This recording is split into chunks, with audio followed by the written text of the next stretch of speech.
Hello जी, नमस्कार। कैसे हैं आप लोग। मेरा नाम है अमन और स्वागत करता हूं आप सभी का बायो अमन पॉइंट पर। आज इस वीडियो में हम लोग बात करेंगे oogenesis के बारे में।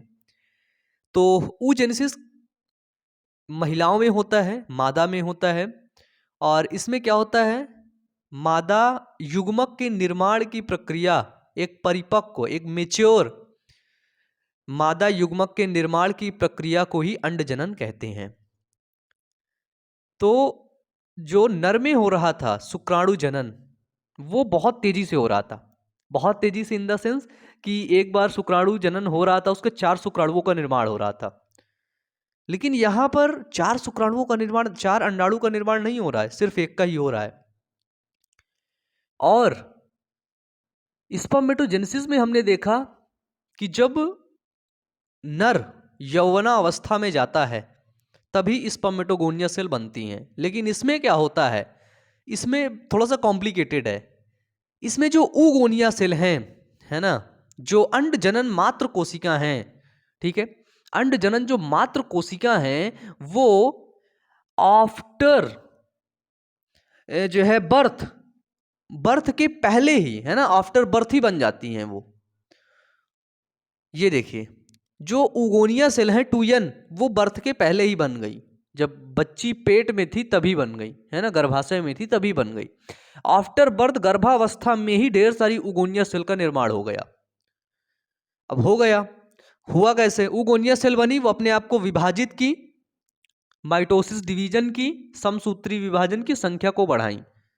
उनमें से जो मेच्योर सेल होती है, जो संख्या बढ़ी, उसको हमने बोला oogonia सेल। क्या बोला, ये देखिए oogonia सेल।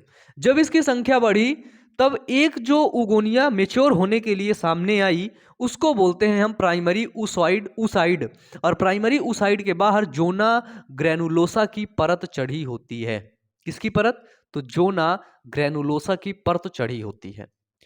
फिर ये जो प्राइमरी ऊसॉइड है, इसमें माइटोसिस डिवीजन फर्स्ट की प्रोफेज फर्स्ट स्टेज हो जाती है और इतने पर ही ये अरेस्ट हो जाता है, इतने पर ही ये रुक जाता है।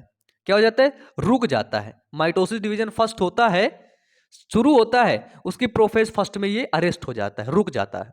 तो ये रुका हुआ रहता है। फिर सीन क्या होता है, फिर बच्चा डिलीवर होता है और बाहर निकलता है।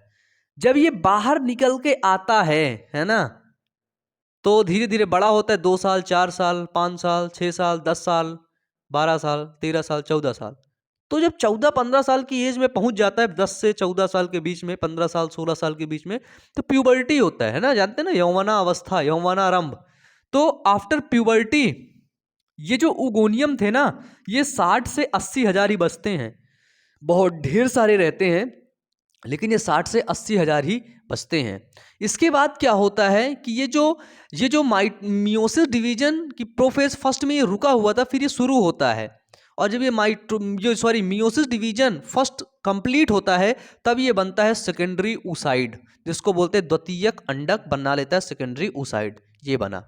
और एक छोटा सा पोलर बॉडी निकाल देता है, जिसको बोलते हैं प्राथमिक ध्रुवी कोशिका, प्राइमरी पोलर बॉडी। ये प्राथमिक ध्रुवी कोशिका निकली, ये नष्ट हो गई, ये द्वितीयक अंडक बना। ये द्वितीयक अंडक पता है क्या होता है, ग्राफियन फॉलिकल से ये फट करके जब बाहर निकलता है ना, कार्पस ल्यूटियम और सेकेंडरी ओसाइड बनाता है।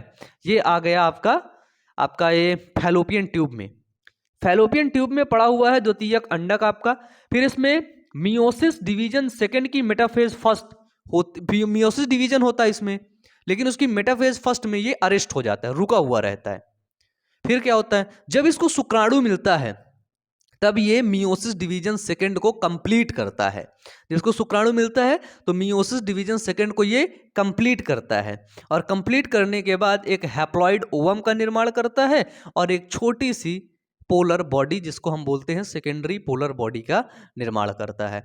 ये हैप्लॉइड ओवम को हम ओटिड के नाम से भी जानते हैं। फिर यही आगे जा करके जो है जाइगोट वगैरह का निर्माण करता है। तो मुझे उम्मीद है ये टॉपिक आपको समझ आया होगा। ऐसे ही वीडियोस के लिए चैनल पर बहुत ढेर सारे वीडियोस हैं, आप लोग जा करके देख सकते हैं। आज के लिए यहीं तक। Wish you all the best. Thank you.